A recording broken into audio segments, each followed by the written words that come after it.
That was Benjamin Alvarez Gruber there reporting from Washington. In Turkey, protests against the arrest of a leading opposition figure, the mayor of Istanbul, have stretched into a seventh night with nearly 1,500 people arrested so far. Police used water cannon, pepper spray, and rubber bullets to disperse thousands of demonstrators in the capital, Ankara, and in Istanbul.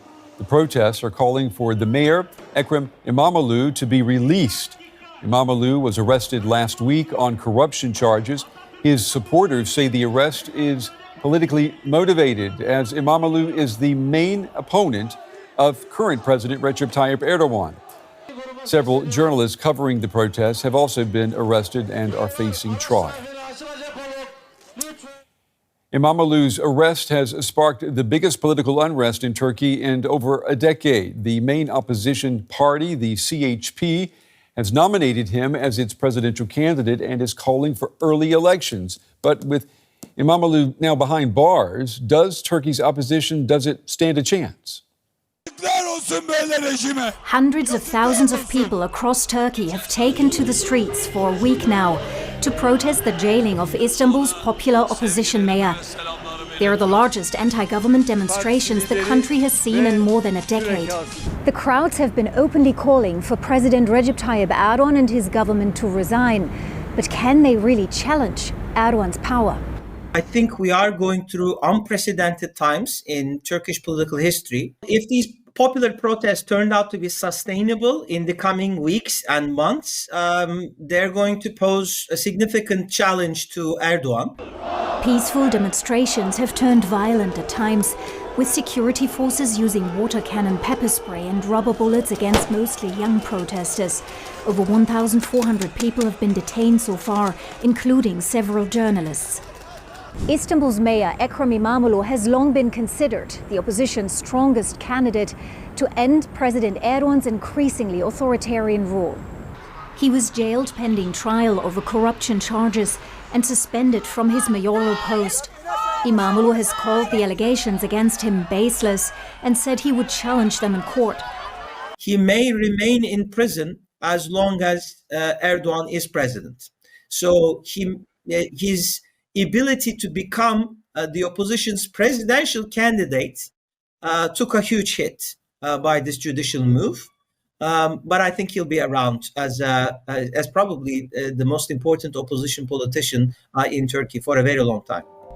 In messages from jail shared on his social media, Imamoglu has vowed not to give up and urged people to rally but avoid clashes with police. President Erdogan has slammed the protests as street terrorism and accused Imamoglu's party, the main opposition CHP, of provoking citizens. Those who spread terror in the streets and want to set this country on fire have no goal. The path they're on is a dead end.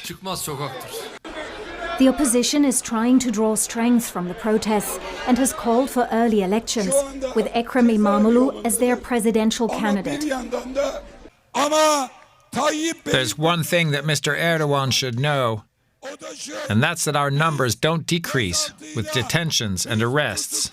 They only increase, and increase. Following Imamoglu's arrest, the stock market plunged and Turkey's currency plummeted, dealing a heavy blow to the economy, already reeling from inflation. In an attempt to further increase economic pressure on Erdogan, the CHP has urged its supporters to boycott a number of pro-government companies and television stations.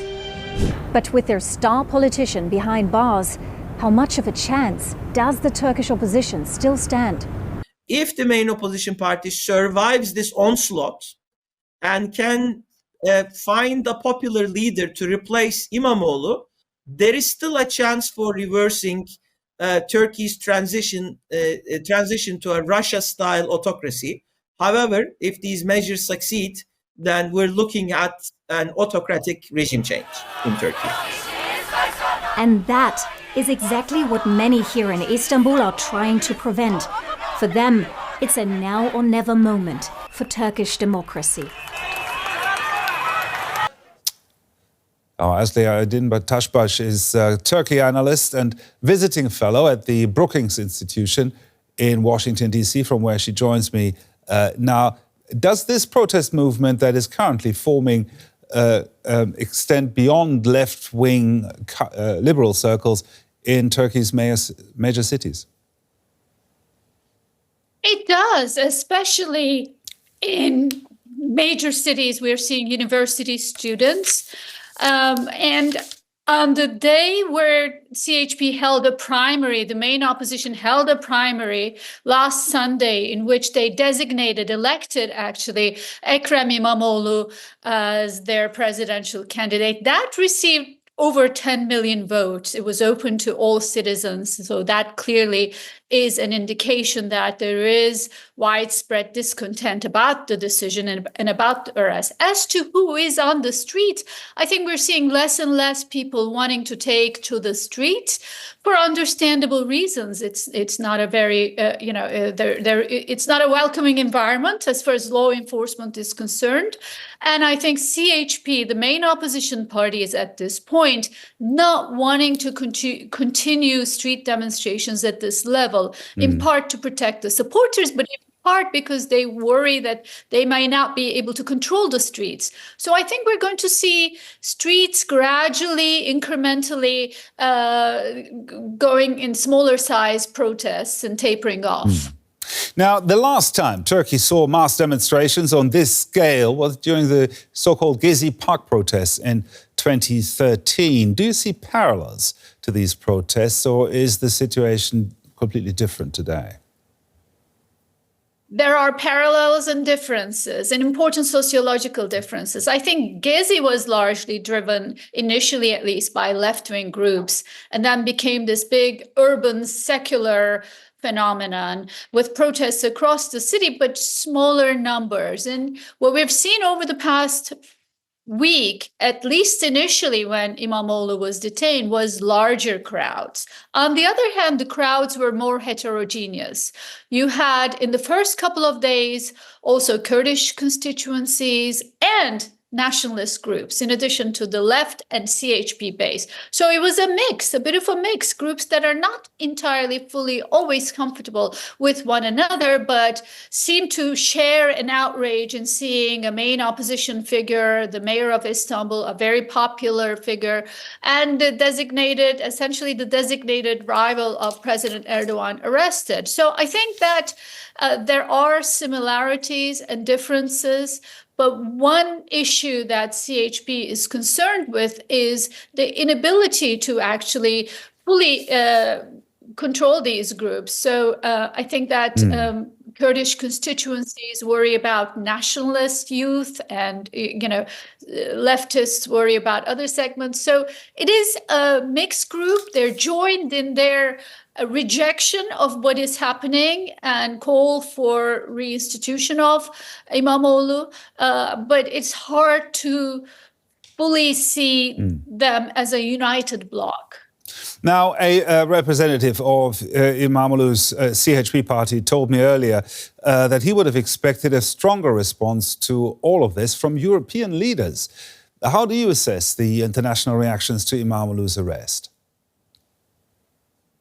That is shared across the board by CHP leadership. I think they are disappointed by the response from Europe and from United States. Yesterday, Hakan Fidan, Turkey's foreign minister, was here, and he met with Marco Rubio, U.S. Secretary of State. I think the conversation was about South Caucasus, Europe, and Ukraine.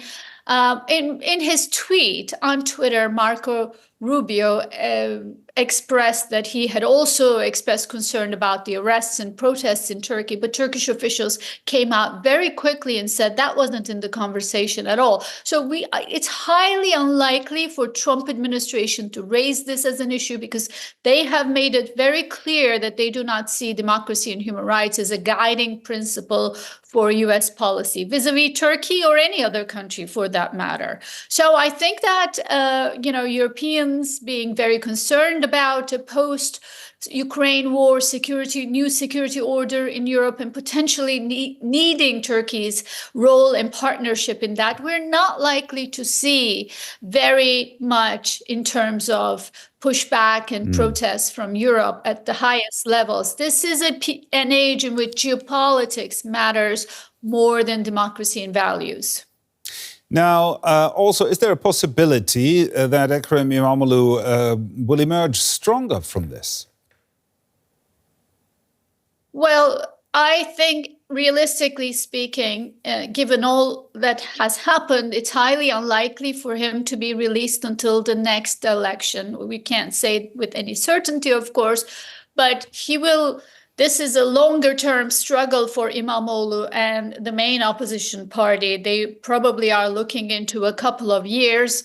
And that means maintaining the momentum and the pace is difficult. They have to consider running a marathon as opposed to a sprint. So they'll be going back and re-strategizing. It's very important for him to remain a strong force behind bars, and he might be, but coordination with CHP leadership and maintaining the kind of electoral coalition that he has built that can peel off conservatives and Kurds and so on from other parts of the political blocs is going to be very important. The Turkey analyst, Asli Aydintasbas, thank you very much.